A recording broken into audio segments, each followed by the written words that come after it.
Hey, what's going on? It's Bill Burr, and it's time for the Thursday afternoon, just before Friday, Monday morning podcast, and I'm just checking in on you.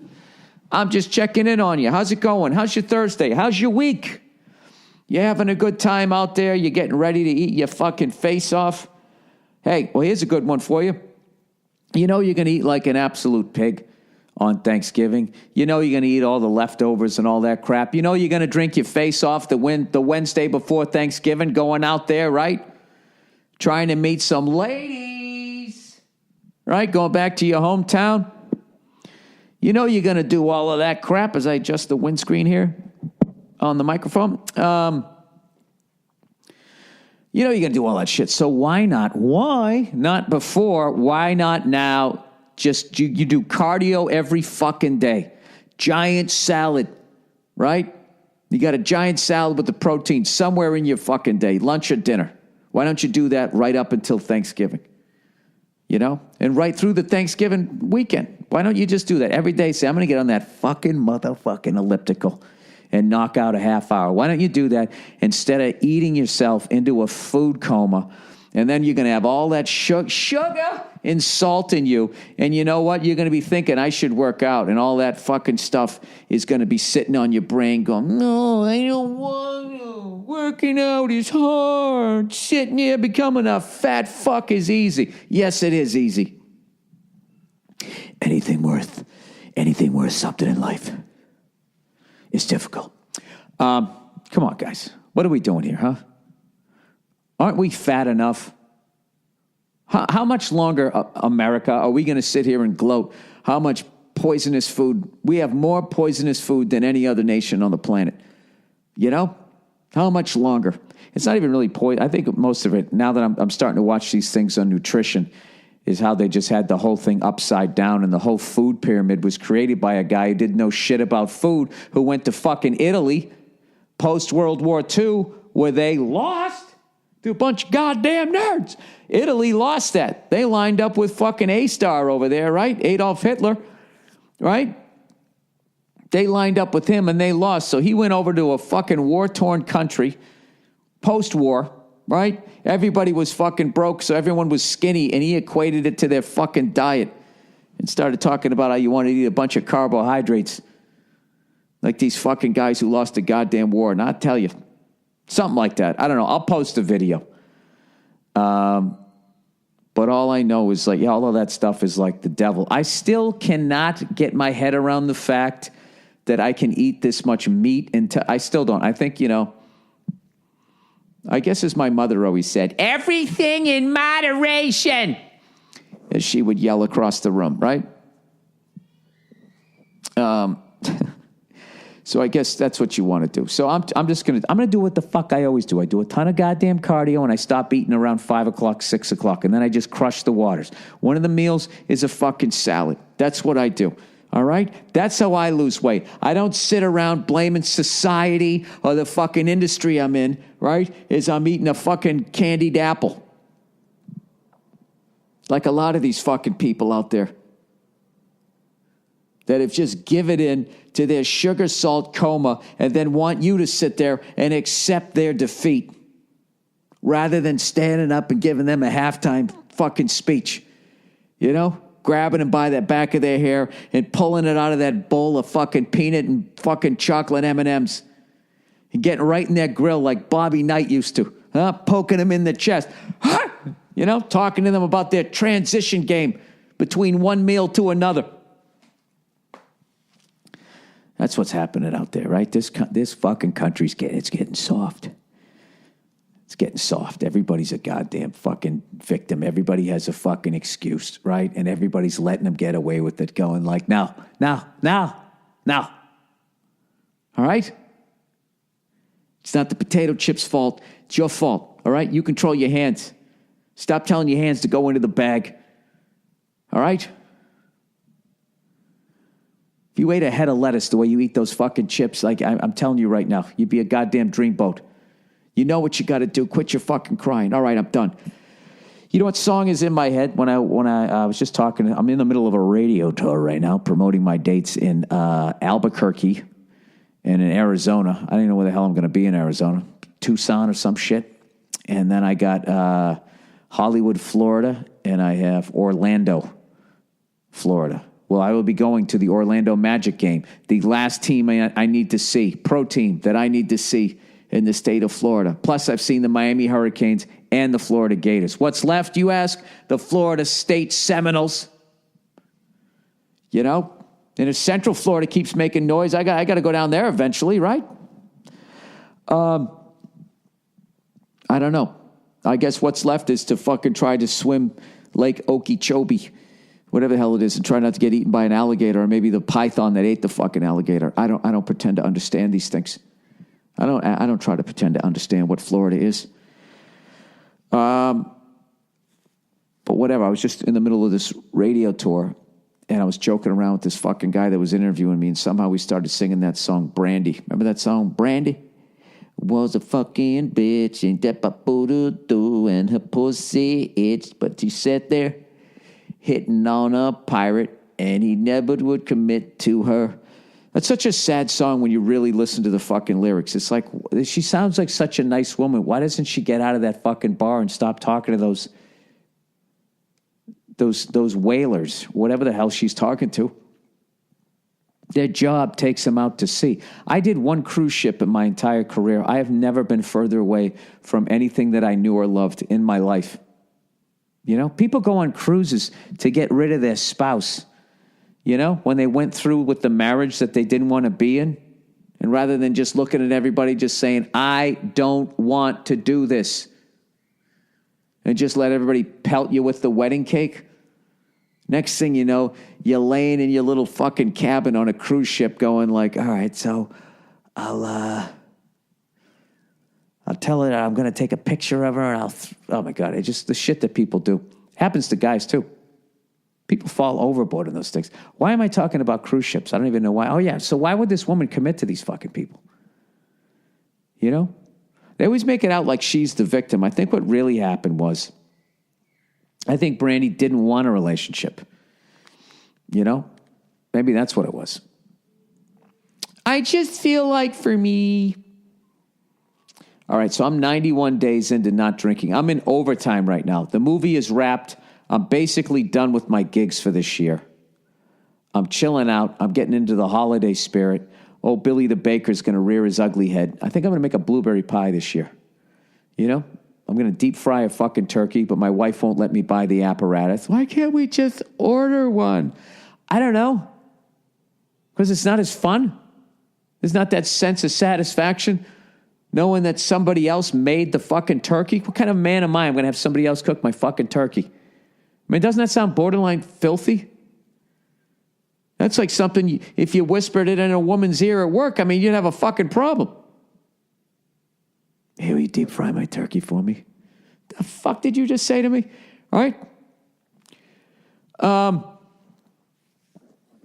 don't know. But, you know, I'm getting to this point that I'm starting to understand, like, there's this weird balance you have to have when you're married. You have to say exactly what the fuck you're thinking. You have to be honest with your partner while totally agreeing with everything that they say.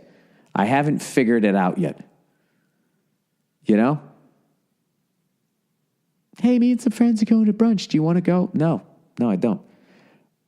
Why? Because it's always crowded.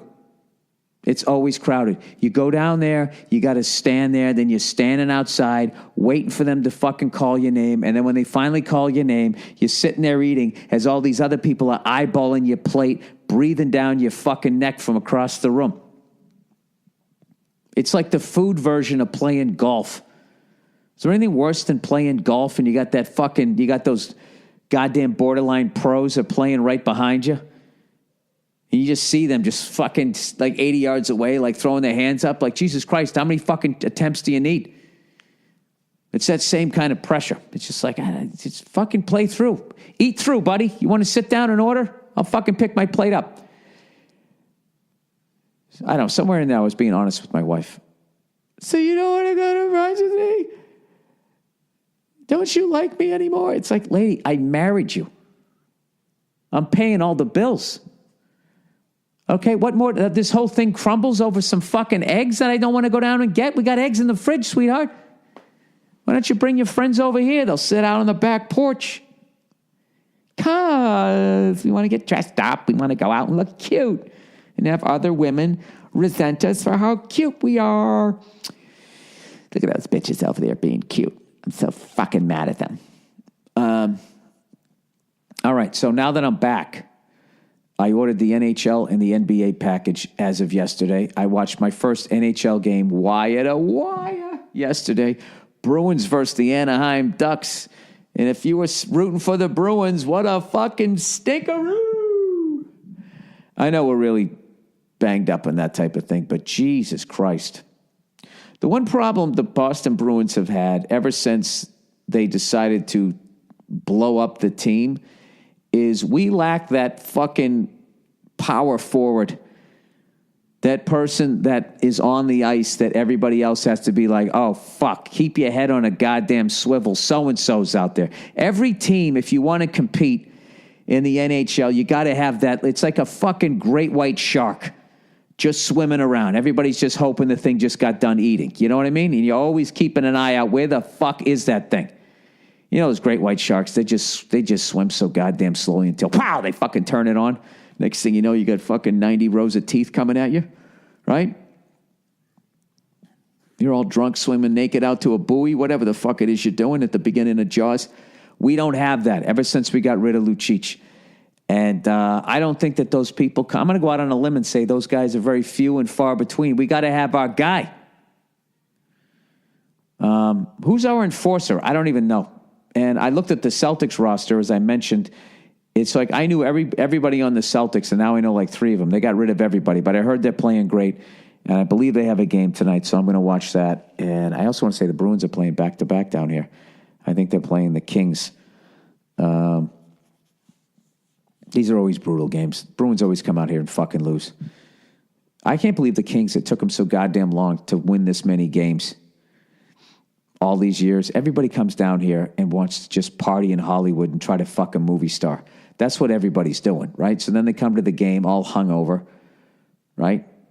Smelling like the flavor of the month, whoever the fuck they just banged. And then they go in there and they just walk through the game and they get their fucking asses kicked. This is what happens every goddamn time. But at least you can go down to Anaheim and beat the Ducks, right? The equally injured Ducks, but we couldn't get it done. We couldn't. In fact, the Ducks have won the last 8 regular season games against the Bruins. They fucking own us. We're an original 6 team getting owned by a team that's made after a Disney kid movie. How fucking sad is that? I have no idea. So anyways, I'm just going to keep going with this streak. I'm going to get to at least 100 days and then see how I feel. But if I go through the end of the year, I'll have 4 solid months that I didn't drink. So that's like a third of the year, which for most people would be good. But if you saw the level with which I abused alcohol, just slapping it all over the room, I would feel better if that number was up around 6. But as I've mentioned, I'm turning 50 next year, and I'm going to be I'm going Sting in my 50s. I'm going to try to anyways. I might regret telling you guys that I'm doing that, but I'm telling you, if I can ever get fucking healthy, I got another injury, all right? Listen to this. I did Inside the NFL, which you can watch this week on Showtime, right? And I'm doing the show. I'm having a great time. Oh, you know what's fucking hilarious? I was in the green room, and I walk in, and Ray Lewis is there. And I start telling him how I scalped a ticket to go to a Ravens game. I've told this story before. I scalped a ticket, and I go in, and I sit down. I'm like, holy shit, I could like announce the game from where I'm sitting. And I'm like, this is one of the best scalp tickets I ever got for a great price. And all of a sudden, the security guy just goes, excuse me, sir? I've been saying that for about, half hour. Is that your seat? Do you have a ticket for that? And I go, yeah, it is. And he goes, oh, great. Could you come out to the aisle for a second? So I came, I looked at my ticket. He goes, yeah, that is your seat. Where did you get this ticket? And I was like, I scalped it outside. He goes, oh, okay, I understand. Can you just come down the stairs for a second? So I come down the stairs. Now there's another security person. Now there's 2 security people. Can you describe the person that you bought this ticket off of? I'm like, I don't know. You had a shirt?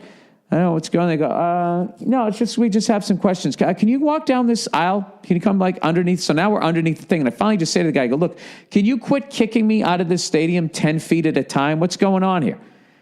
And then the guy goes, well, these were stolen. These are season tickets, and they were stolen out of one of our season ticket holders' mailboxes. So this is a stolen ticket. I go, oh, so what? So I'm screwing. They go, no. Well, we're going to try to see if, we can get you another ticket, blah, blah, blah. And they will get me all the way downstairs. Now I'm right next to the side door. And I go, can you get me another ticket? They're like, yeah, unfortunately not. And then they just kick me out. The whole thing was they didn't want me to flip out and scream and yell in front of everybody. The fucking NFL is just, they're such cunts. God forbid there's an issue, right?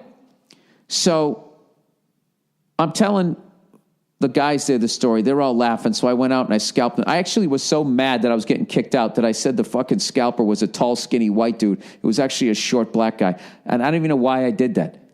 I was just so fucking mad I didn't want to help anybody out. So I went back outside, scalped another ticket. I paid even more money. Now I'm sitting in the lower deck.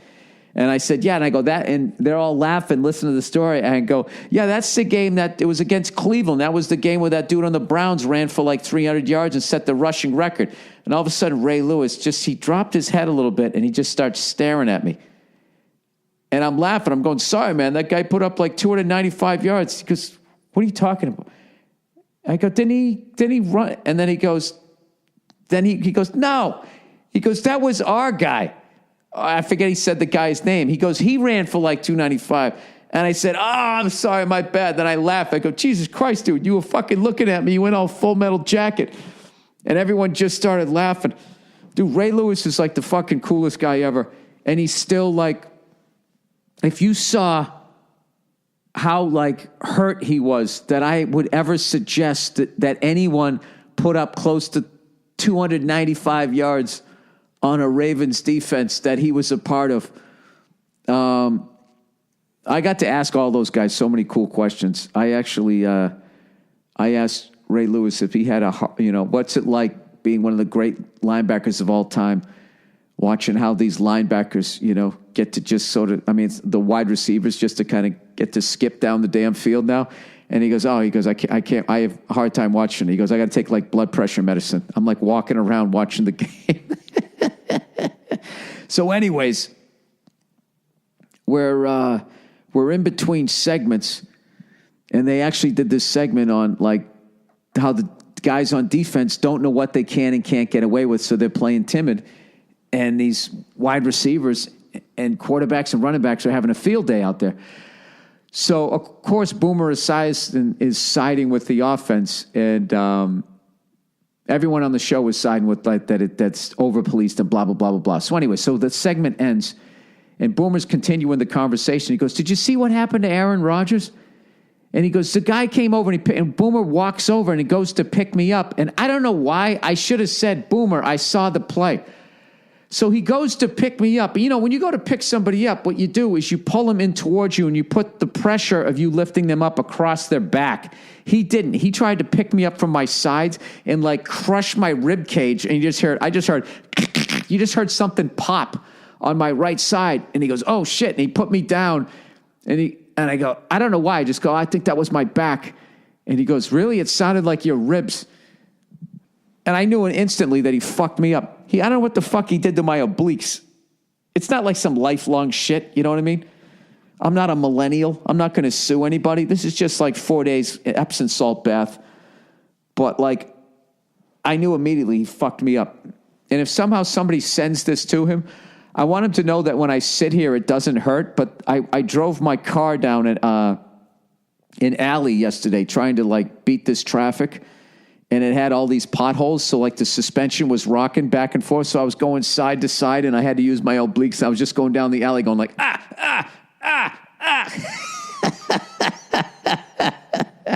But I'm good because I can laugh right now, so it feels fine.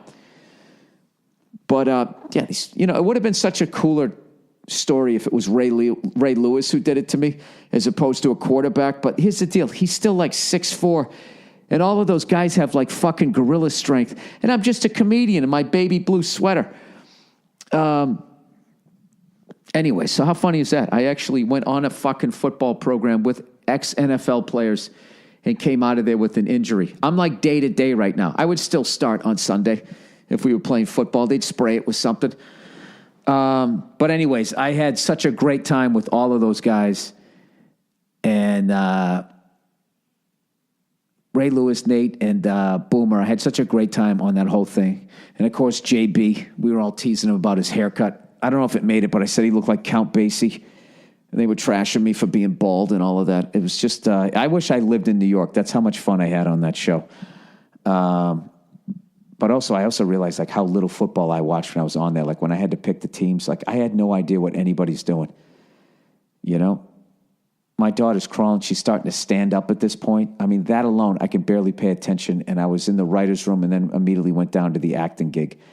So my apology. I mean, of all the fucking years for me to get back on that show, the 1 year, I think next year I'm going to get to watch a lot more.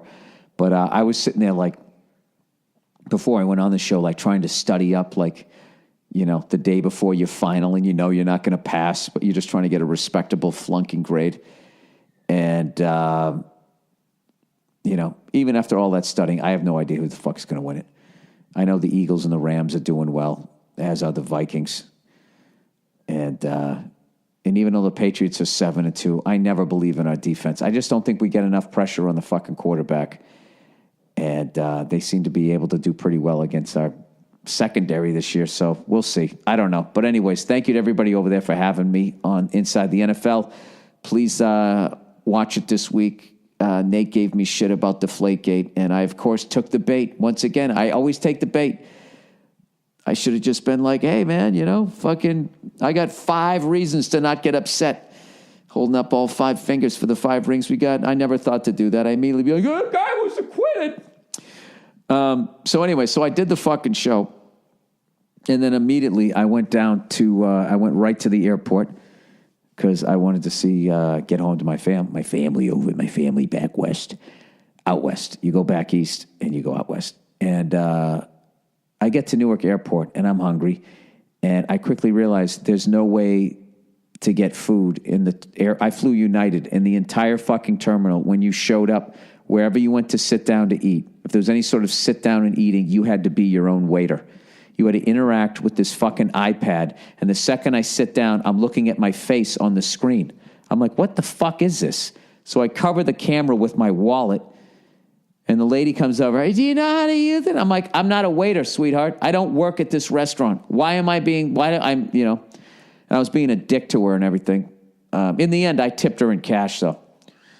I did. I said, listen, I'm not upset with you. I'm just upset with this fucking apparatus here. I like human beings, okay? And I don't like this thing, filming me here. Because it's not filming you. It's just going to take a picture of your ticket. It's like, what the fuck does Wendy's give a fuck about what airline I'm flying on? You're gathering information. And you to sit there and act like this thing isn't filming me, they're going to be like, white male looks to be about this old, ordered the fried chicken sandwich, and they're going to they're just constantly sucking this fucking information out about you.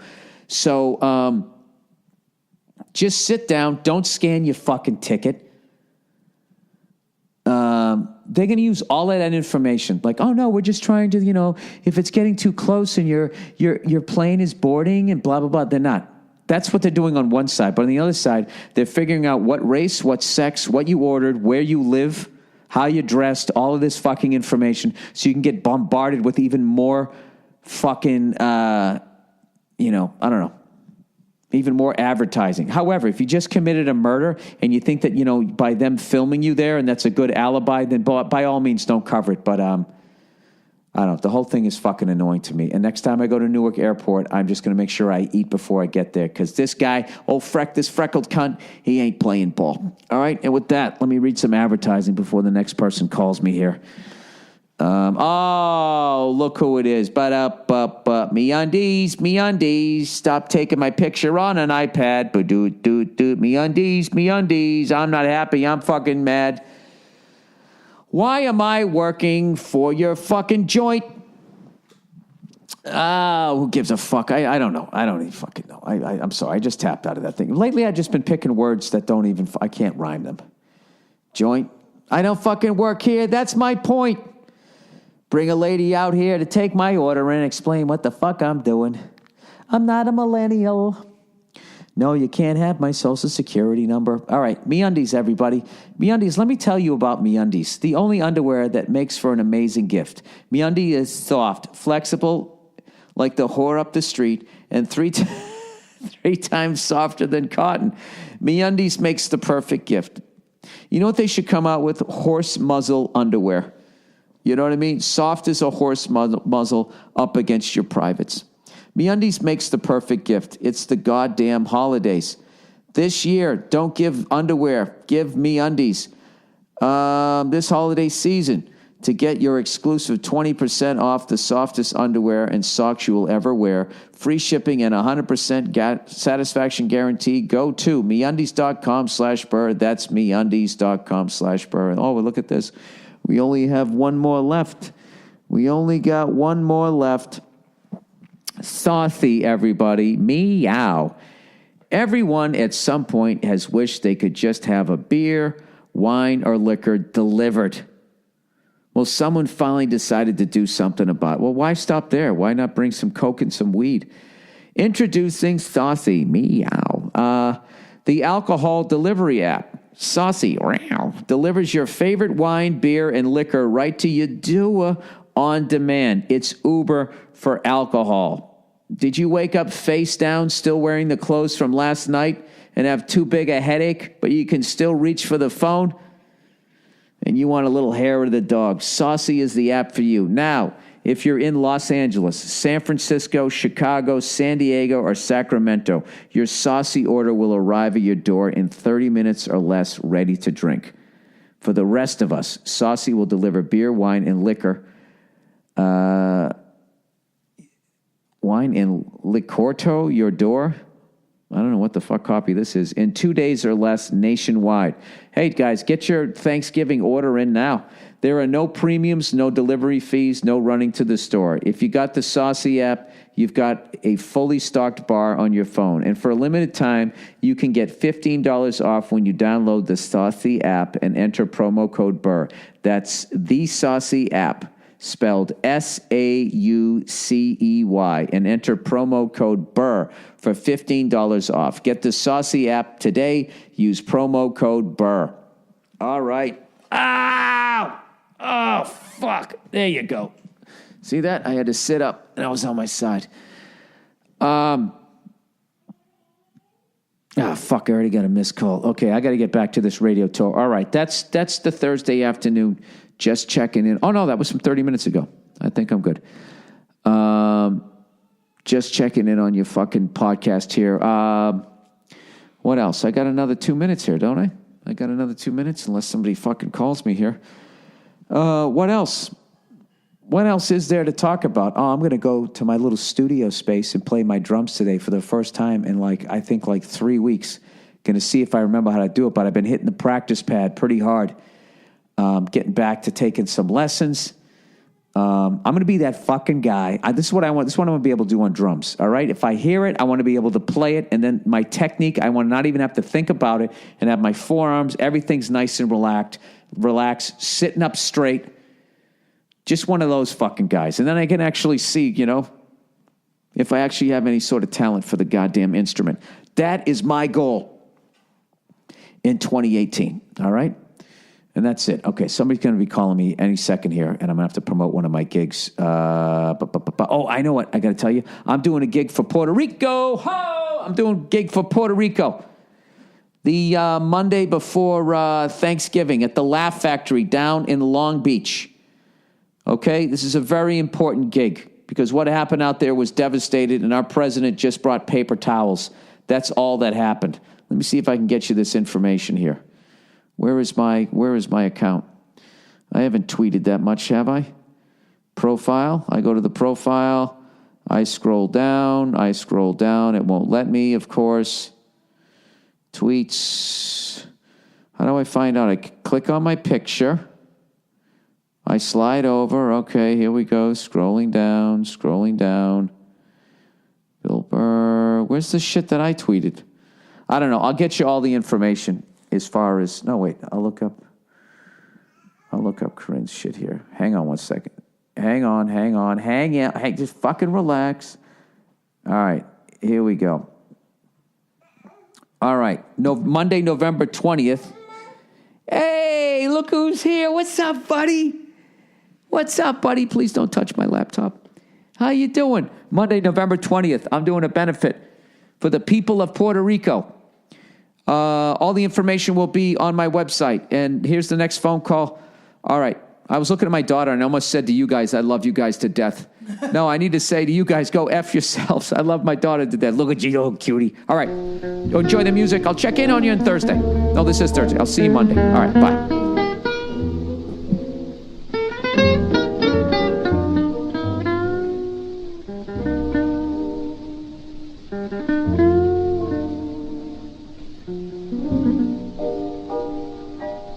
Pourquoi m'avoir donné rendez-vous sous la pluie, petite aux yeux si doux, trésor que j'aime,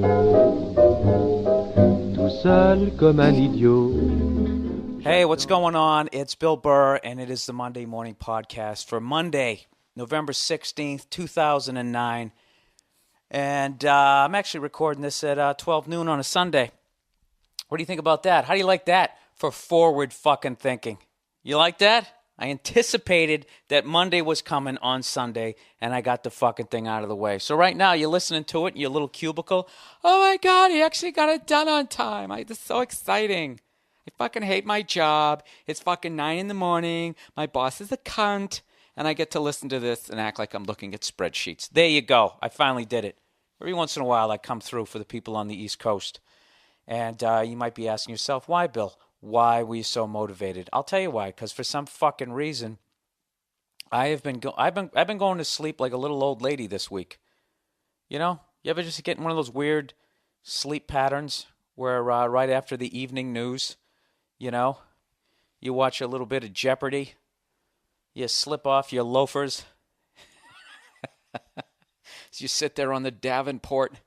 Trying to think of some fucking old people terms here. I don't know, and I've been going to bed like at 9:30, 10, and then I've been getting up at 6 in the morning like a farmer. You know, like a farmer.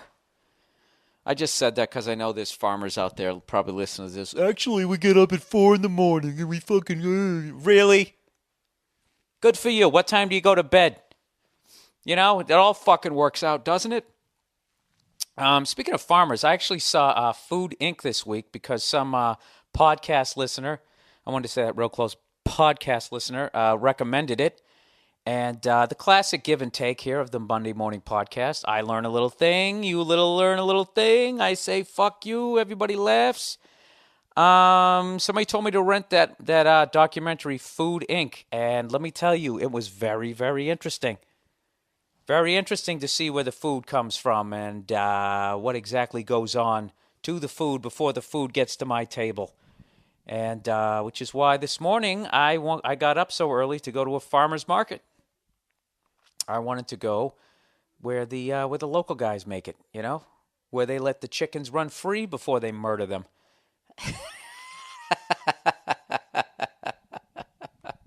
This is a free-range chicken. It had a fucking wonderful 7 weeks on this planet before we stuck it in a funnel and sliced its throat.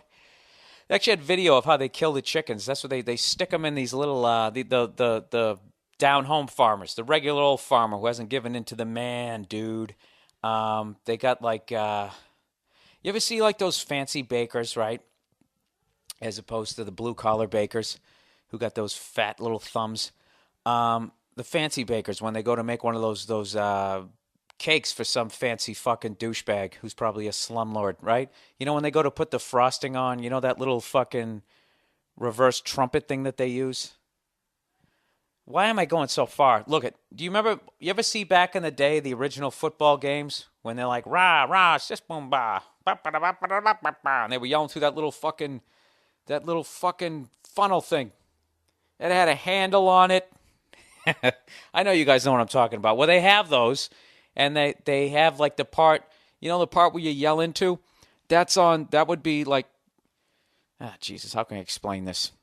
Picture if you had one of those rah-rah, sis-boom-bah things, right? And you wanted to yell up to the heavens, and you fucking cocked your neck back, and the thing was going straight up. That's the way they have these things. And they have them in a circle, like 10 silver ones. And they take these chickens, and they're like, and they fucking stick them in head first. So they go right down the fucking funnel, and then that little chicken head sticking out the bottom. And they're like, oh? And then they fucking slice their throat, and they bleed them out. That's how they do it on the regular old farms. That's how they do it. And the other ones, more industrial ones, they don't quite do it that way. So watch out, Food Inc. Check it out. At the end, it's a bunch of fucking dead animals. But I don't know. I like clean food. Call me crazy, but I like clean food. So anyways, I was supposed to get up, early this morning. I've been all excited all this week. Because you know me, I see one little thing that says a corporation is fucking me over, and then that becomes my quest for that week. It's why I don't talk on my cell phone anymore. It's why I don't trust banks. It's why I'm not a Democrat or a Republican. It all comes down to some fucking video that some fat fuck living in his mother's basement has made, and I just take it as law. That's how I do it, okay? And so the whole week I've been obsessed with going to the fucking farmer's market, and every day I've been going, we're going, right? We're going. And finally yesterday, my girl couldn't take it anymore, and she's just like, yes, we're going. And they get that, okay? They get like that fucking tone in their voice. And I was just like, what a douche was my immediate thought. I just turned around and I walked out because you can't slap them, even though they deserve it sometimes. And at least you could throw something at them, something that's in between Nerf and a blunt object. What would that be? Beyond a pillow, but not quite the refrigerator door. How about a soft-covered book? Isn't that... And you don't frisbee it at them because that might catch the corner in their eye. What you do is you sort of lob it at them. Like a Robert Parrish foul shot. Half that, not the rainbow. Sort of like a half rainbow, And it just lands on the fucking meaty part of their thigh. Makes that nice slap sound. Anyways. Yeah, so she annoys the shit out of me, right? We're gonna go, okay? Like, typical broad. Acting like I'm being a fucking douchebag, right? And what happens this morning? She's fucking sleeping like Boxcar Willie until like 11 in the morning. And she clearly told me like fucking months ago that you have to get over there early because if you don't get over there early enough, there's just going to be a bunch of strawberries laying on the sidewalk. So she finally gets up, right? She finally gets up around, she's in the other room, so I have to whisper here. She finally gets up around fucking 11. All sleepy-eyed. She's like, ah. And she knows she fucked up. She knows it. I know it. The downstairs neighbor knows it. Everybody knows she's fucked up. Why did she fuck up? Because she overslept? No, she fucked up because she was a douche the day before, acting like I was overreacting. Like, don't worry, we're going to fucking go. And what does she do? She goes out, she has a couple of pops, and next thing you know, she sleeps till fucking 11. All right? And you're probably like, well, Bill, why didn't you go in there wake her up? Oh, I'll tell you why. Because she's been breaking my balls about how I keep going to bed at 9:30, and then I start puttering around like some war veteran at 5 in the morning this whole fucking week. So I let her sleep, thinking maybe she'd get up at 9, maybe she'd get up at 9:30, maybe 10. At 10, I just said, you know what, who gives a fuck? I've been eating corn-fed beef for all my whole fucking life. I'm still walking around. I'll do it for another week. Who gives a shit, right? So then she wakes up at 11. She's like, are you still going to go? Are you still going to go to the farmer's market? I was like, no, we're not. She's like, why not?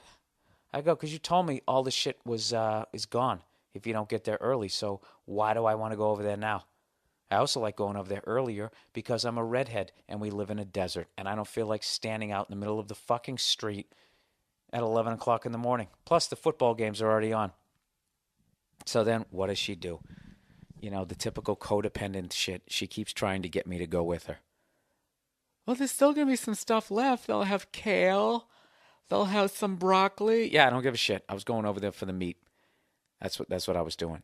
So you can't come with me? No. I understand why you can't come with me. That fucking nightmare. And I just refused to fucking go. I'd gotten on with my day. I started paying my bills for Monday. I was going to do the podcast. I'm going to go fucking work out. And, of course, the second I started this podcast, who comes walking in the door? My girl comes walking in and informs me that there was still plenty of shit left which is still not my fault. I went by her information that nothing would be left. And for all I know, she's fucking lying. You know? There was plenty of stuff left. You could have come with me. Asshole. So that's been my fucking morning. And I also realized that my fucking Patriots don't play until 8 o'clock at night, which is 5 o'clock out here, or 5:30, so I had nothing better to do. I decided I'd do a fucking podcast rather than sitting here doing nothing when she came home, because then she could have been like, well, why didn't you come with me? Anyways, this is the Monday morning podcast. Did any of that make any fucking sense? Wasn't that just a classic, boring fucking relationship story? Did I just bore you for fucking 9 minutes and 33 seconds? Well, I hope I did. Because I've been getting too many complaints about the fucking podcast lately. I liked it back in the day. You were more angrier. Bill, do it on your cell phone again. You know? Whoever wrote me that, you know, what did you used to do? Why don't you go do that? Why don't you stop evolving as a fucking human being and just do it the way you did it 2 years ago? Wear the same fucking shirt. You know what I mean? You want it the exact same way every fucking, fucking idiots. Dude, I like their new stuff. I like their first 2 albums. I don't like when they changed. Don't you like people who are into bands like that? Like people who are into like fucking U2. You know, people just can't fucking respect for the fact that they've continued to fucking evolve and put out killer songs, change their sound, come back to their sound, divert from it, become huge rock stars, mock being huge rock stars, always coming up with a new way to make it a little bit different. There always has to be that fucking douchebag going, I liked him back. I liked him up until War or Boy or whatever the name of their fucking albums are. I don't even remember. Remember that one that had that fucking creepy looking kid? You know? Looked like the poster for The Grudge like 20 years before it fucking came out. Like there's always people like that. Granted, there are bands that evolve and then they suck, like Jefferson Airplane when they became Jefferson Starship. But I challenge you to find anything in the U2 catalog that comes anywhere near sucking to the level of We Built This City on Rock and Roll. That is one of the worst everything. You know, that like when they show some of the worst dictators. And I'm really trying to avoid to say Adolf Hitler because he's become like the hacky reference when you talk about evil, you know. And I really think that guy is, in a lot of ways, overrated when you look at his number of kills versus Stalin's. Okay, I've talked about this before. Stalin has 20 million confirmed kills. Okay, that's fucking like what? 14 million more. 14 million more than Hitler. And about fucking 19,900,000 more than fucking Rambo. Okay? You know what? That's my thing. That's gonna be my contribution to conversation in fucking dinner parties. You know? I'm gonna start going to those, by the way. I'm gonna get a smoking jacket and all that. And when people go like, oh my God, he's like the next Hitler, and I mean, no, he's the next Stalin. Who's that? I don't know who the fuck that. Of course you don't, you dumb fuck. You probably don't even know what Hitler did. Do you? Are you just fucking spouting the shit out the way I do every week on the podcast, you dumb fuck? Speaking of which, this is a new part of the podcast. It's the Bill's dumb quote of the week. I had a bunch of people correct me on something that I have been saying for years. I used the expression, I said, for all extensive purposes. And somebody wrote, for all extensive purposes, it's not, you don't say it that way, and you don't say it the way most other people say, all intensive purposes. It's actually for all intents and purposes. You like that? Most people say for all intensive purposes when they fuck it up. Bill Burr took it to a whole new level of stupid and said for all extensive purposes. I do that all the time. I say, there's something else I say. It has to do with, what the fuck is at the beginning of your college year when you're a freshman? Jesus, my memory is just fucking shot. I used to always work those things as a stand-up comic. You'd come in, it'd be like the first, Why do I keep thinking salutation? That's not what it is. I know it begins with an S, though. This happens to me like 20 times a day. Is there some sort of fish that I can be eating to help me with this?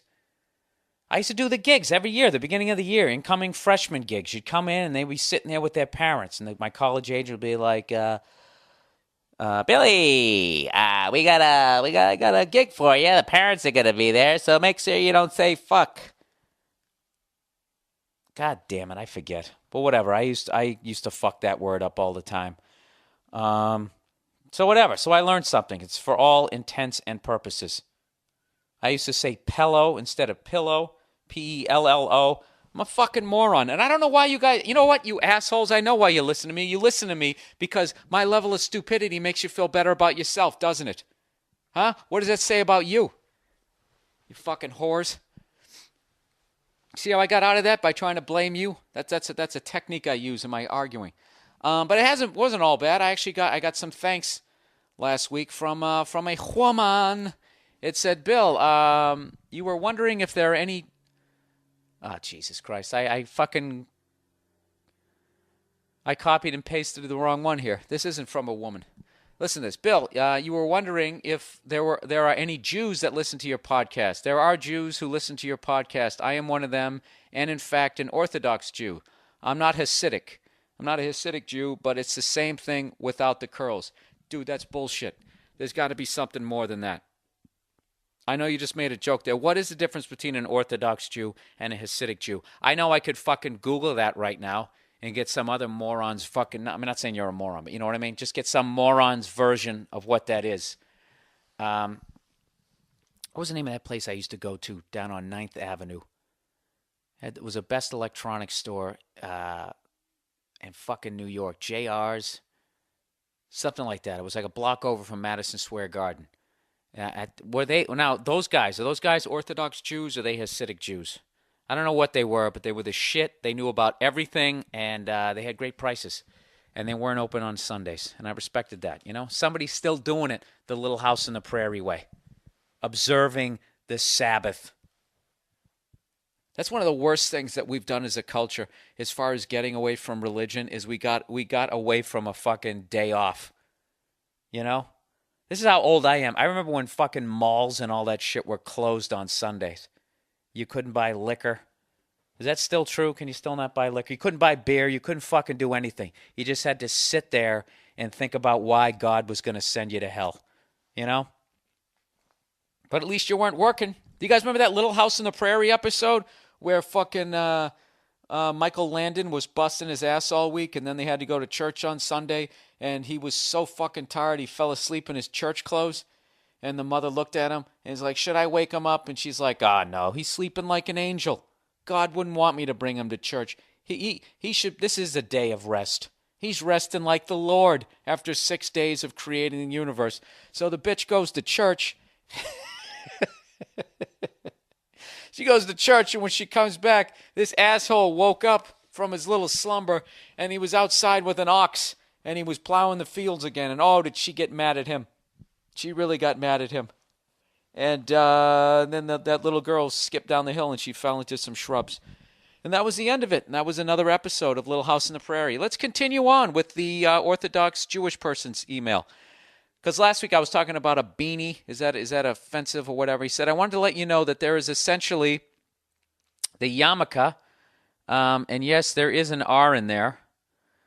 But it's sort of silent. Is a skull cap as opposed to a beanie, which you were sort of confused about. Sort of confused. You're being nice here. Calling it a beanie should not insult anyone. It's almost the same thing. What does the Pope wear? Technically, it's called, I can't even read what that, Zucchetto, Zucchetto. Also means skull cap. The real meaning of the yarmulke is Yar, fear of, Makah, the king. And it signifies that there is someone up above and that we are limited moral beings. Well, what do you mean it's okay?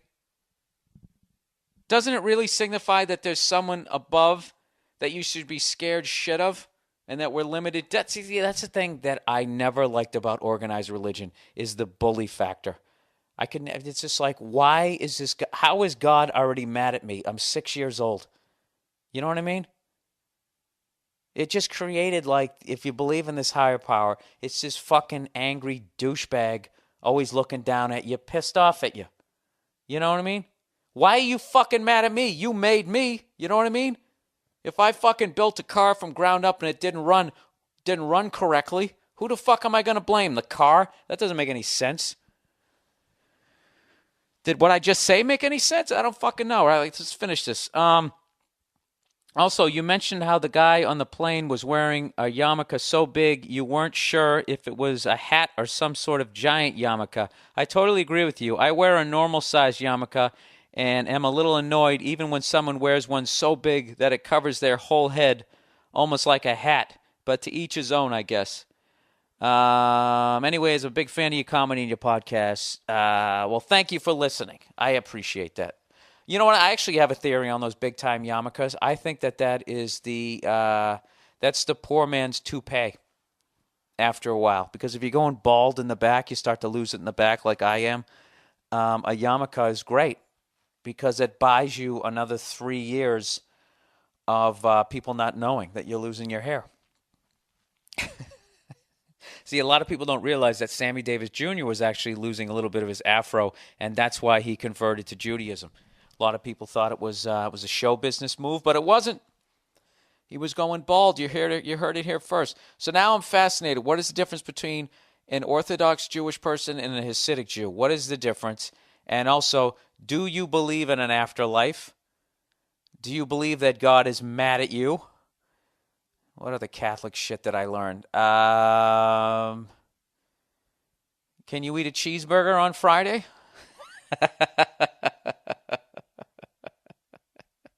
And I know, like all religions, you consider yourselves 100% right and the chosen one. Do you guys have the Notre Dame God loves us best?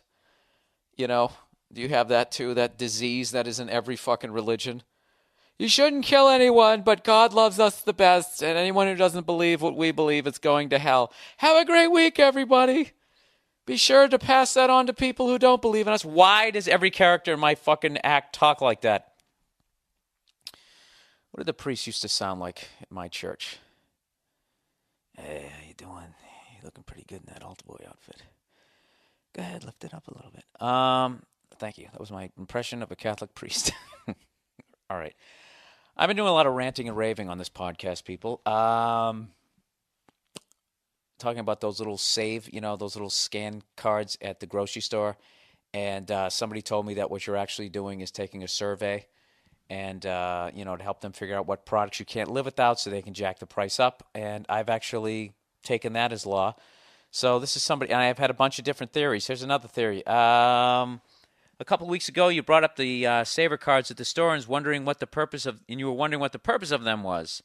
You speculated that it was so they knew what you were buying to jack up the prices, but with the barcode scanning, they already know how much inventory they move and what sells better than other things. The purpose of the card is to gather your information to sell it to mailing lists, who then send you junk mail or spam since they always ask for an email address. They also can be used as an incentive to keep you going to the store instead of a competitor, i.e. going to Macy's instead of JCPenney's.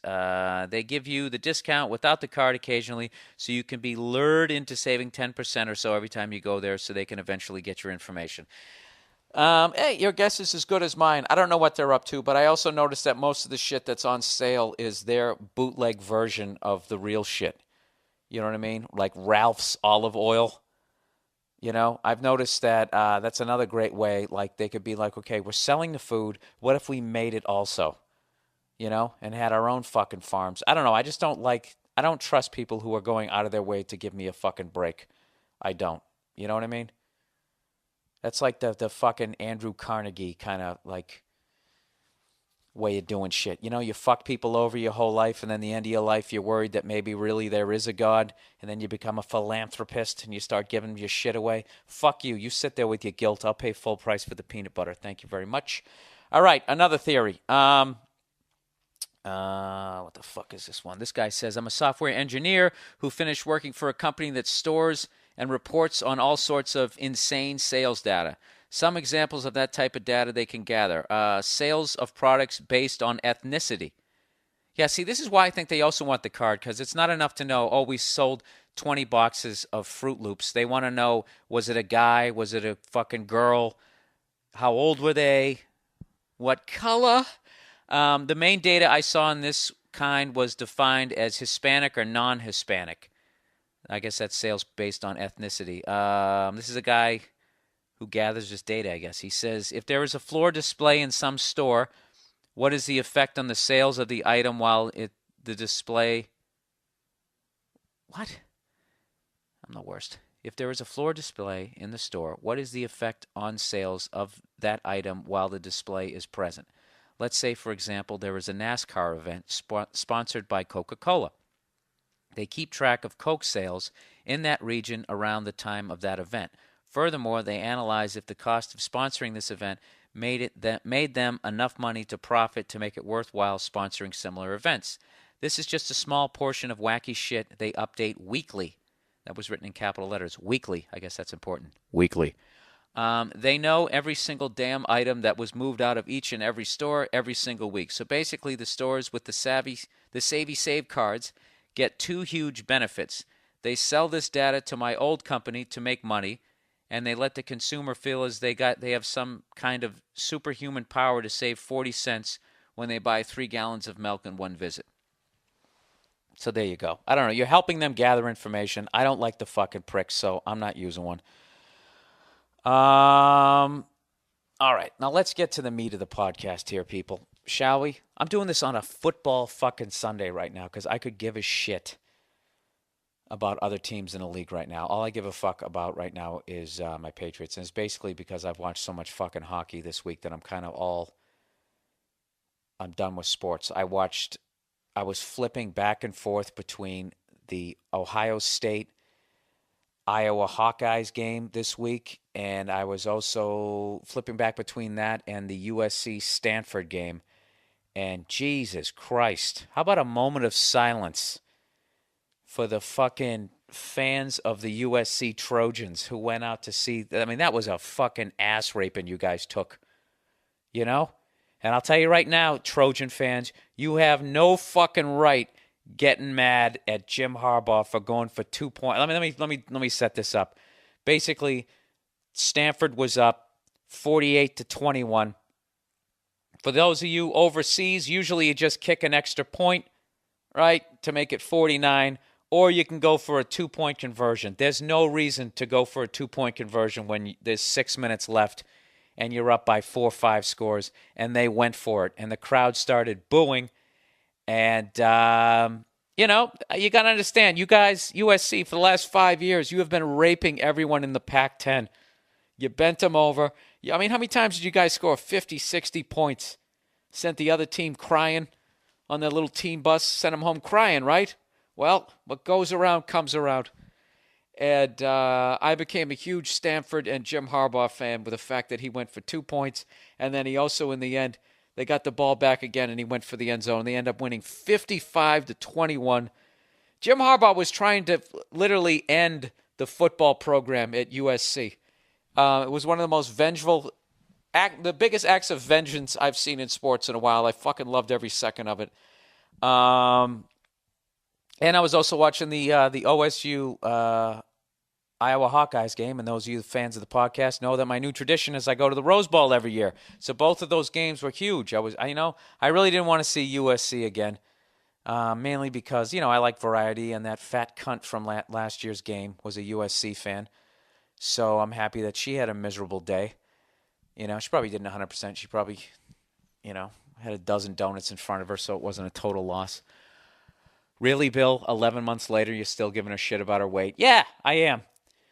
And then Iowa. That fucking quarterback for Iowa, that kid's 19 years old.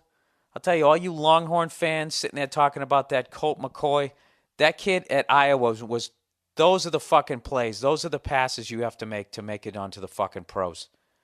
All right? You have to throw the same kind of throws that they throw at the NFL level. You can't be running the fucking option and gaining like 150 yards a game and then also throwing for 200. No one gives a fuck. The second you start running, watch Tim Tebow. Watch that guy when he goes into the draft. That guy is going to be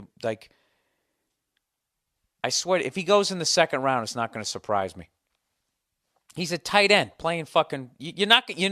That Jesus freak. I don't give a fuck how many psalms he writes underneath his fucking eyes is going to get laid out in the pro level. He's going to get fucking laid out. I guarantee. That's my prediction. All right? And they're going to make him a flanker. They're going to bring back that position. So anyway, so I did that. I watched and then I watched the Flyers and the Sabres, and I watched the Bruins and the Penguins game. I actually watched the Penguins game this morning. I watched the fucking recording of it. So I got nothing left. I can't watch any more fucking sports, but I have to watch the Patriots tonight play cunt-face Magoo and the Indianapolis Colts. And I really hope the Patriots win because I really want to hear how Peyton Manning is going to figure out how to complain about Bill Belichick and the Patriots this year. That guy is one of the biggest fucking babies in the history of the NFL. One of the biggest crybabies in the history of the fucking NFL. They were holding on to our receivers, and I couldn't get the ball to them. Remember that year? He cried about it after the game. He made a tape. 3 weeks later at the Pro Bowl, he cried about it. He cried about it all the way to the draft. Now, if you're ever watching the NFL and you're wondering, why is it illegal to cover receivers now? It's because of Peyton Manning whining. He wore a diaper from fucking January until May, crying about this fucking game. They were holding him, and then they couldn't run, and I felt like a jerk. And then what happens? They make this rule where basically you can't cover a receiver, and the very next year he goes out. Not only does he break Dan Marino's touchdown record, he shatters it, a record that had been around for 20 years. You know how it had been around for 20 years? I'll tell you why. Because you could cover receivers, and Dan Marino was the shit. That's why. Dan Marino owns every fucking passing record out there, except Brett Favre decided to play till he was 50, you know? Jesus Christ, if Dan Marino played till he was 50, you never would have, and you couldn't cover receivers, that guy would have fucking thrown 90 touchdowns. And I hated the guy, Patriots fan. He used to kill us all the time. And people still give the guy shit because he never won a Super Bowl. What was he supposed to do, tackle people too? You fucking morons. The guy never had a running back. Dan Marino's the greatest quarterback that ever fucking played the game. The guy was a beast.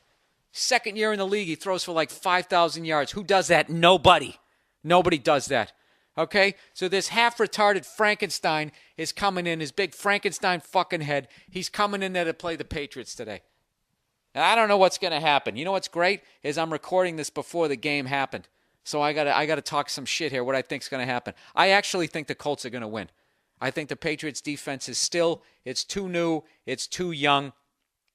And even though Bill Belichick is a defensive genius and he's slowly molding them into that suffocating, quote-unquote, boring defense that we had. Remember that? The beginning of the 2000s when everybody said the Patriots were a boring team with no stars on it, and I'd take Peyton Manning over fucking Tom Brady. Well, what's the score? 3 Super Bowls to 1. Really? You'd rather have fucking 1 title rather than 3? Well, good luck to you. So, I don't know. I don't know what's going to happen today, but I have faith. I have faith in my boys, and I think we're going to eke out a victory. And I think fucking Peyton Manning is going to cry about it, and he's going to throw his team under the bus. We had some protection issues. We had protection issues. Fucking what a douchebag. You know what I mean? He should go have a sword fight with that fucking idiot kicker of his. All right, there you go. That's my prediction. Anyways, was there a prediction in there? Yeah, my heart is saying that the Patriots are going to win by 3.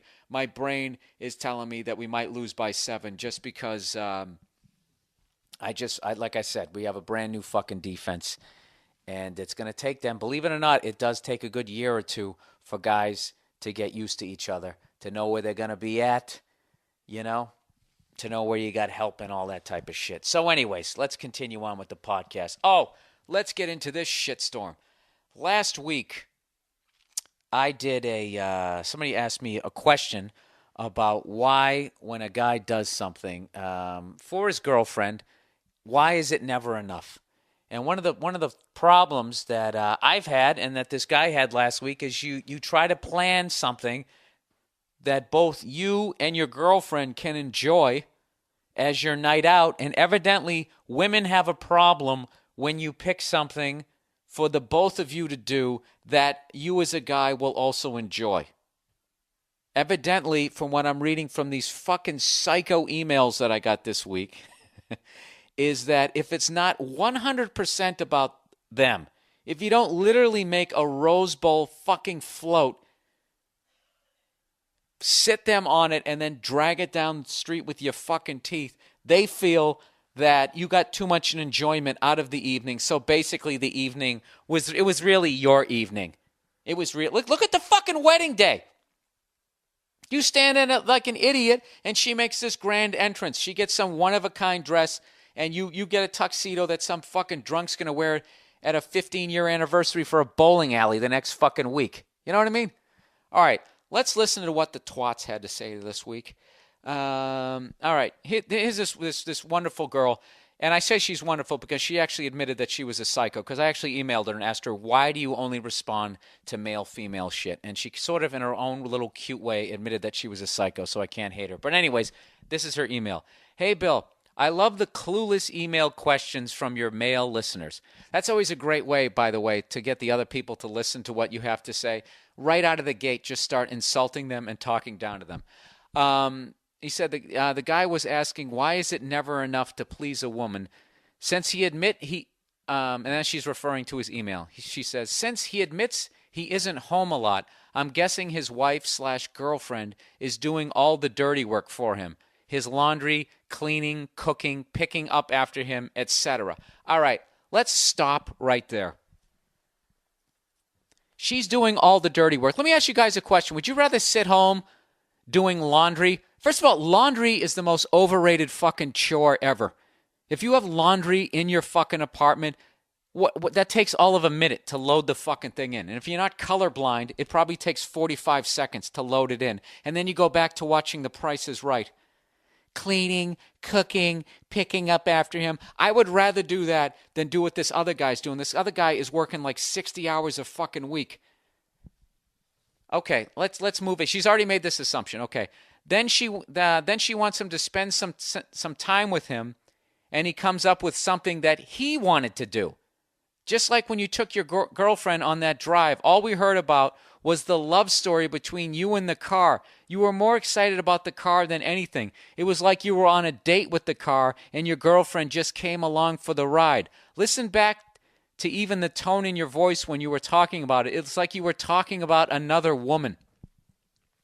All right, you know something? I could sit around for 20 years trying to come up with the perfect paragraph to talk how insanely jealous and psychotic women are.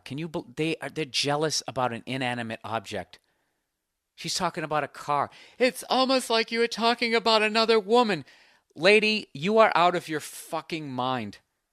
You're out of your fucking mind. And you're totally ignoring the fact that I took her out to dinner. I took her out to lunch. I took her up for a ride up to Pacific Coast Highway. People fly out here as a vacation to do that. A lot of couples do that. And I'll tell you right now, they don't do it in a Corvette convertible. They do it in like a fucking, whatever, a Buick Century. Really? I mean, it literally is never enough. You're actually proving this guy's point. So she says, my husband does the same damn thing. I'm like, what can we do for fun today/tonight? And the only thing he can come up with are things that interest him.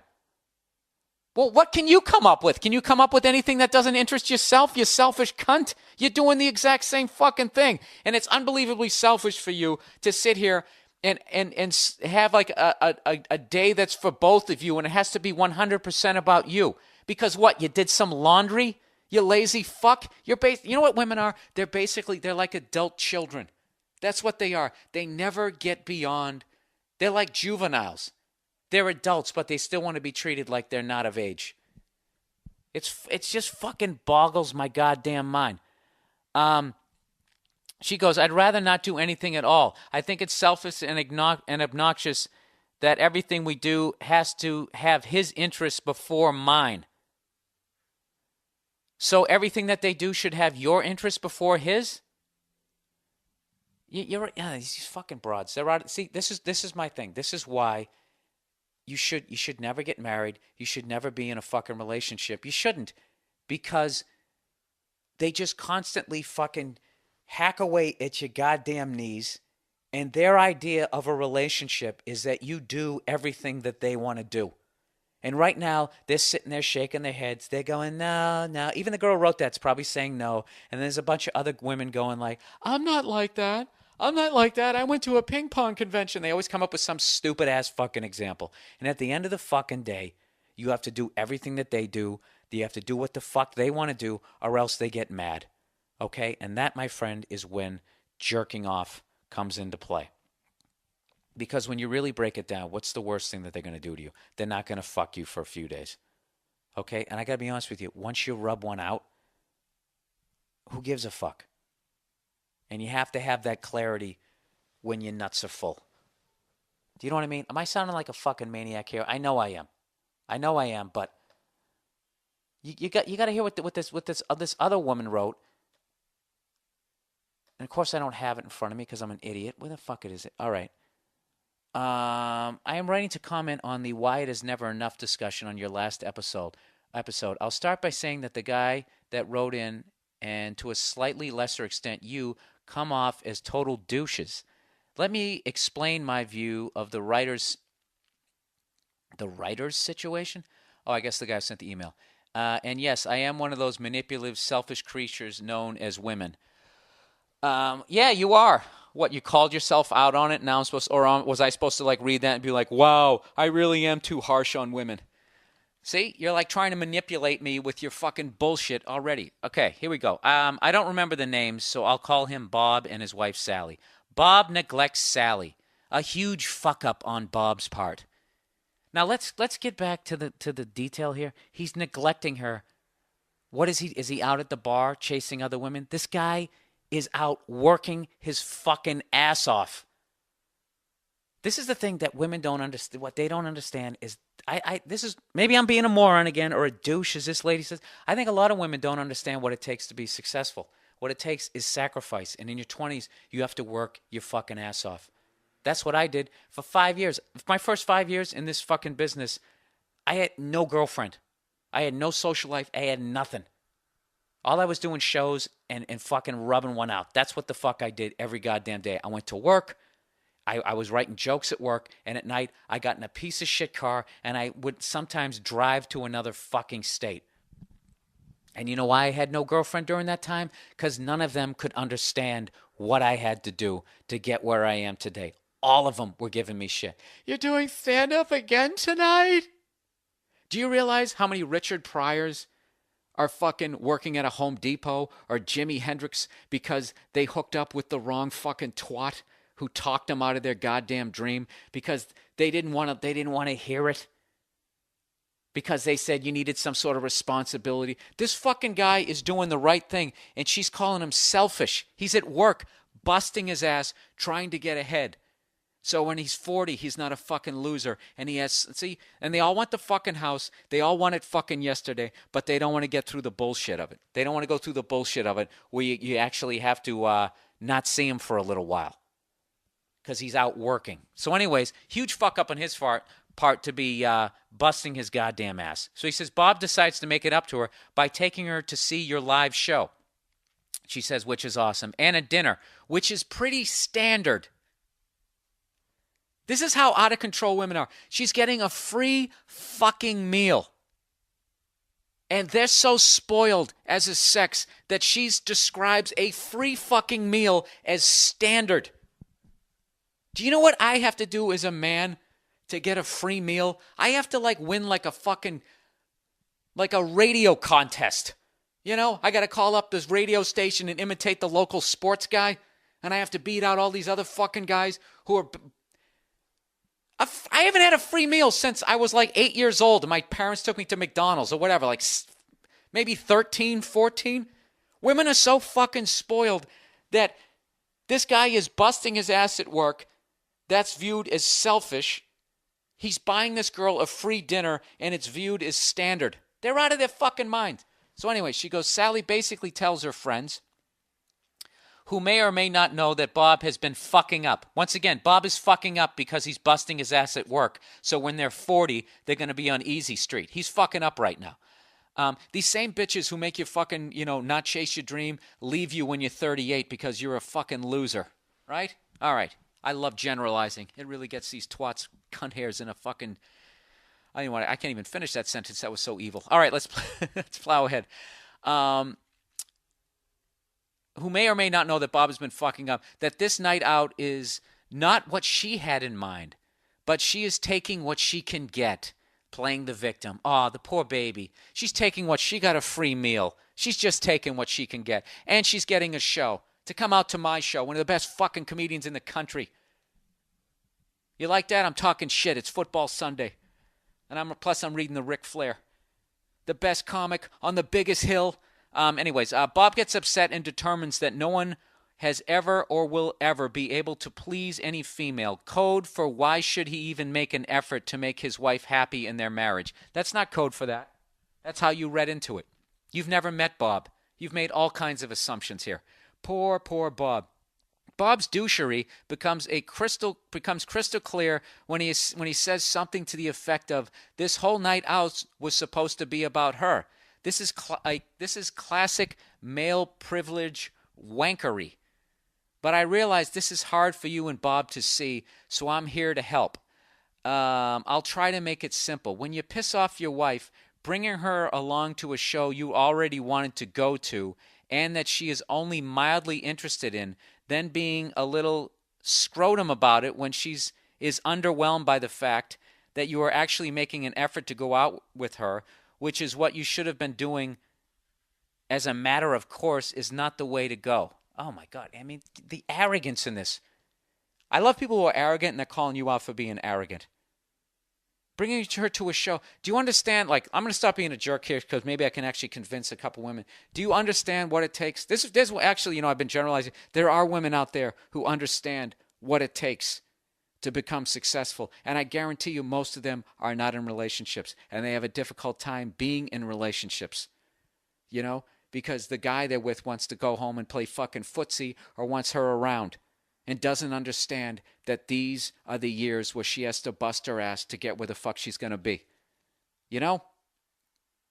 So, lady, both of you guys are 100% wrong. I could see if this guy was out drinking with his buddies, if this guy was out fucking around on her, or if he was just sitting there staring at the TV watching football and not paying attention to her when he brings her out, yeah, then I could see that he should have some sort of mini all-about-you wedding day for her, okay? But if this guy is busting his ass at fucking work, okay, he's not going out having a good time either. So he should be allowed to have some sort of enjoyment. You understand? He should be able to enjoy some of the day, some of the night also. And this is another thing that you haven't even brought up. How much of the rent do you think he's fucking paying? I'd be willing to bet that he's paying more than she is. A lot of guys are in that situation too, when you get this, the adult child version of a fucking woman. I'm telling you, you women, I'm telling you, the two who wrote in, you're way out of line on this one. I'm not even trying to be funny right now. You're 100% in the fucking wrong here. You're being selfish, beyond fucking selfish. This guy is at work. He's busting his ass trying to get ahead. Do you think this guy wants to fucking work 60 hours a week? Nobody dreams about doing that. Why do you think he's doing that? He's trying to become successful. So the next time like I said, if this guy had been fucking around, or if this guy had been sitting there watching, sports and not paying attention to you and hadn't given you a compliment since you could fucking remember, yeah, then I could understand. You know what I mean? Taking you to the whatever the fuck you wanted to go to. But for you to sit there and this guy spends his hard-earned fucking money, takes you out to dinner, okay? Which you got to understand is not standard. Okay? And how fucking spoiled are you that you think that is standard? I got the fucking hiccups here. I'm so goddamn upset. You guys are 100% wrong. And if any of you broads out there want to try to come out and support these two girls, I mean, go for it, because I don't see how they're wrong. This guy did nothing wrong. He took her out to go see a show. It's just, you know what it is? Stand-up comedy is not respected. It isn't. If he took you out to see a Broadway show or a fucking musical or I guess that's the same thing. I don't know what. I guess if he took you out for dinner and a movie. I love how like guys always have to show some sort of imagination. It's standard. It was just imagination. We like surprises. And it's like, when was the last time your girl actually showed any fucking imagination when they got you a shirt, you know, or some sports DVD, you know? Do they ever really show any sort of fucking imagination? I'll tell you who does. My girl. She actually showed some imagination one year. When I first met her, I was playing drums, you know. She knew I was into drums. She knew I loved them, and she actually got me this pair of drums. She got me a pair of drumsticks. We'd only been going out for like a month, so there was like that thing, you can't get a really huge gift, but you got to get them something. She got me a pair of drumsticks, and she had my initials engraved in them. I never even used them. I thought it was unique. It was loving. It would, and it didn't cost her that much money, and it was totally fucking cool. I wouldn't be like, well, you got to do that every birthday, surprise me. Like you did with the drumsticks, except spend a ton of fucking money too, I don't even know if that even fucking, I think I started to make one point and then I made another one in that one. I'm so fucking annoyed by these women. They're out of their fucking minds. You're out of your fucking minds. Okay? And if the guy who wrote that email last week, don't listen to these fucking twats, all right? You're out there, you're busting your goddamn ass. You have to sit down and you have to explain to your wife or your girlfriend or whatever the fuck she is what it takes to become successful. Because I'm telling you, you understand what it is. You're doing what everybody else did in their 20s. All those people out there, the broads with the tramp stamps and the guys with the tribal band tattoo who are out there doing keg stands and fucking everything that moves, doing their best to catch herpes every fucking weekend. Those people, they wonder what happens. When they get to their 30s and their 40s, they wonder what the fuck happened. And they're looking at you like you're a shithead. Now the payoff is usually when you become successful, you end up renting a Corvette at 41. Having sort of a mini midlife crisis. But I'm telling you, I'd rather be me than those other fucking dudes. I really would. So you really need to explain to this woman who looks at you busting your ass as neglect, as being selfish, is just beyond me. It's fucking beyond. You're doing what you're supposed to be doing as a man. A man is supposed to work and he's supposed to provide for his family. And what you are doing is you are laying the groundwork for you to do that as best as you possibly can. And for someone to say that that is selfish is just fucking beyond me. Okay? Let me ask you this. When you went out that night, how fucking tired were you? How many times did you yawn from working all fucking week? You know what I mean? Aren't you allowed to go out and have a good time with your girlfriend with a little bit of shit that she enjoys, a little bit of stuff that you enjoy? Isn't that like a fucking relationship? I mean, am I out of my fucking mind here? Anyways, this is really just become a woman bashing thing. This really just fucking tapped into this. Here's another email I got. Bill, this got me so pissed off, and I swear the first thing that came to my mind was, wait till Bill hears this shit. I guess I listened to your show too much. So here's the story. He goes, I went on my lunch break with a female coworker today, and the true mind of a female really shined. I'm telling you, women, you really got to chime in here and trash guys, because this is really becoming, this is like the guys this week are Stanford and women are fucking USC. But whatever, watch Oprah. You always win on that show. Here we go. First off, I'm not interested in this female. We are just friends. We've even talked about this, and I've explained to her, and we agree nothing is happening there. No problem. So we go out to get a sandwich, and her ATM account is frozen. She calls the bank, and they think something's wrong and won't give her the money till they talk tomorrow. Right there, fuck the banks, right? Exactly. You can't even get your own fucking money, provided she's not overdrawn. So here we go. So he goes, I would have lent her the cash, but I was broke. I offered to give her all the money in my pocket, about $2.50 in pocket change. That would at least bought her a coffee. Ugh. I already paid for my sandwich when we found out about the ATM, so she turns down that, but asks me to drive her a few blocks to go to the bank, and I happily do. That doesn't work, and we have to go back to work. This is all during your lunch hour. She asked me to borrow a credit card or something to get food. I don't have any, so she can't. So she calls back the job and asks another guy for $5. He says yes. She then asked me for the $2.50 she turned down before. I said sure. Now, here is the fucking kicker. So now this girl has $7.50. She then tells me word for word, well, since I got $5 now, let me tell you something. And with this fake grin on her face, trying to soften the blow. Actually, she wasn't. She's going into cunt mode here. She goes, if you were in this jam, I would have offered you half of my sandwich, but that's okay. I'm just saying. And the guy said, I was floored. I was like, yo, first off, you only said this after you got the money because you knew how it might make me feel, and now you have my money and don't need my sandwich. So basically, you just wanted to make me feel shitty for not living up to your standard of friendship. She laughed it off and said she was trying to offend me. She wasn't trying to offend me and let it go. Bullshit. You called her out on her shit. Notice how she waited till she got your $2.50 and then did the little fucking 2-point reversal on you? Then she brings it up again, and now I realize she was really bothered by the fact I didn't offer her the sandwich I bought with my last $5 to my name. Meanwhile, she has $400 in the bank. They just won't give it to her. Tomorrow, she will be fine. I will still be broke, yet she still thinks I should have given her half of the last sandwich I can for a week till I get paid. The thing that gets me the most is we work a labor job. I'm always helping her lift and move things because she herself brings up the point she is a girl. Yet she talks all the time about how men and women are equal in the workplace and she should be treated the same. And this isn't some dumb cunt. She went to school for 4 years, got a degree, changed her mind, and now she's going back to get another degree that will take her 6 more years. She reads and studies all day, and I enjoy her conversations because she's smart.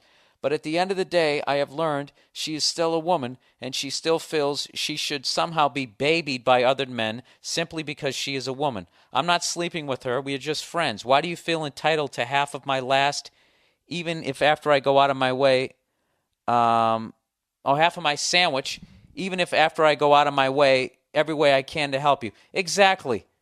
You gave her every last cent in your fucking pants. You drove her down to the bank. You drove her back to work. This was all during your fucking lunch hour. You're lifting her boxes and all that type of shit. I mean, I don't know.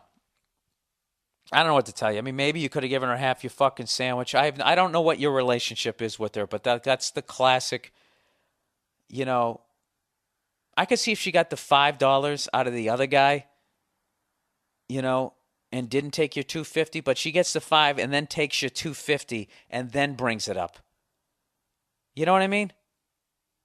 I'm telling you, dude, right then, like if someone did that to me, I would be done with them. I would be done with them. I wouldn't tell them that I would be done with them. What I would do is I would wait for the next time she needed me to lift something. I would do a cunty smile back to her and be like, if I was asking you, I would make sure that I would lift half the box with me, or whatever the fuck you want to say. Anyways, he said, thanks for letting me vent. Signed, the Jewish dude. All right. Let's see here. I think that might be it. That's it, right?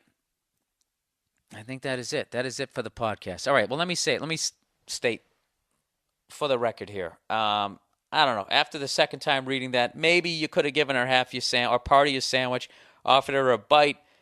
But, you spent all your fucking money, then she finds out she's fucking broke. But that is the typical female fucking thing. Oh, we're equal. Rescue me. We're equal. Rescue me. They ride that fence. Okay? And what most of them do is when it's a good thing to be equal, then you're equal. And when it's a bad thing to be equal, like, I have to pick up something heavy, then it's like, oh, I'm just a girl. Or dinner comes along and the check comes along, then I'm a female. You should be a gentleman. I did a bit about this a long fucking time ago. So basically, they can't. What are they doing that's wrong there? They're just trying to manipulate the situation to their advantage. All you have to do as a guy, just be conscious of it and call them out on their shit. You should have asked for your 250 back. And when she said no, you should have demonstrated your strength as a man, tipped her upside down, and shook it out of her. That's it. That's it for the Monday morning podcast. That was kind of dark. That was kind of evil. It was kind of ugly. And I anticipate a lot of emails, but that's how the podcast goes sometimes. And I know it wasn't on a cell phone, but go fuck yourself. That's how I'm doing them. That's how I'm going to continue doing them. If you don't like it, fucking go listen to the old ones. Go listen to the old ones, you pricks. This week I'm going to be at the Improv in Tempe, Arizona. All right? I'm going to be there on Thursday, Friday, and Saturday. And there's been a little switcheroo on my schedule. I was supposed to be going to Seattle. To play Giggles Comedy Club. But unfortunately, that comedy club does not advertise.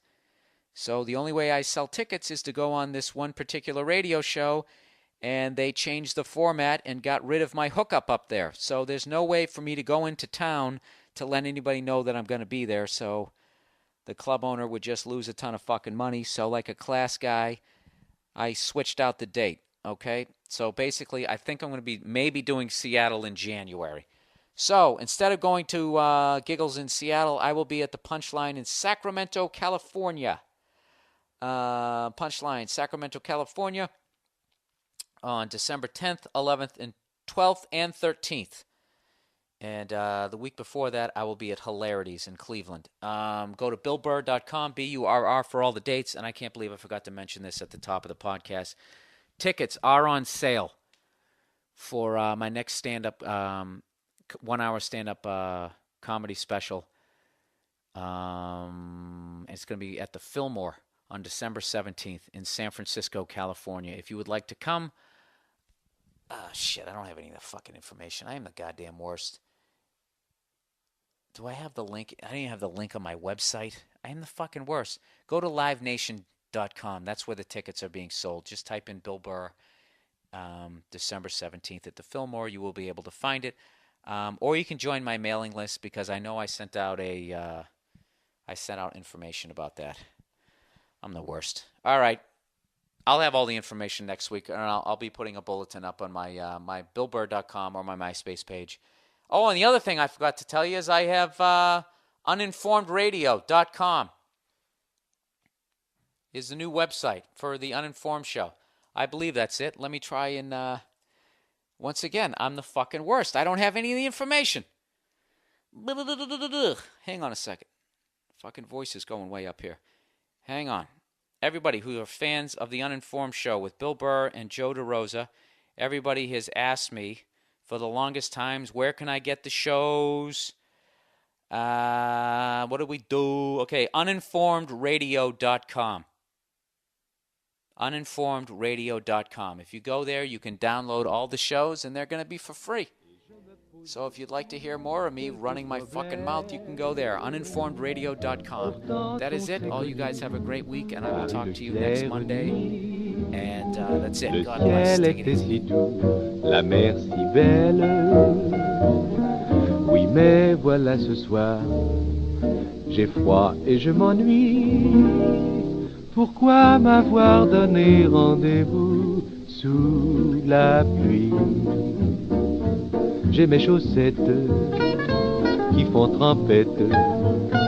J'ai des frissons de la tête aux talons. Et dans la brume, j'attrape un rhume. Combien de garçons sont-ils morts de cette façon? Mais pourquoi? Mais pourquoi? Nino,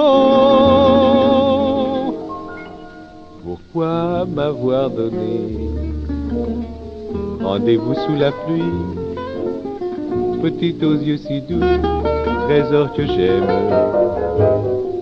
Tout seul comme un idiot, j'attends là et je m'ennuie.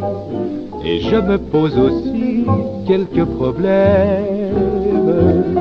Pourtant on s'est connus par une claire nuit. Dans tout le casino, c'était la fête. Pourquoi m'avoir dit oui, tout en baissant la tête? Pourquoi m'avoir donné rendez-vous sous la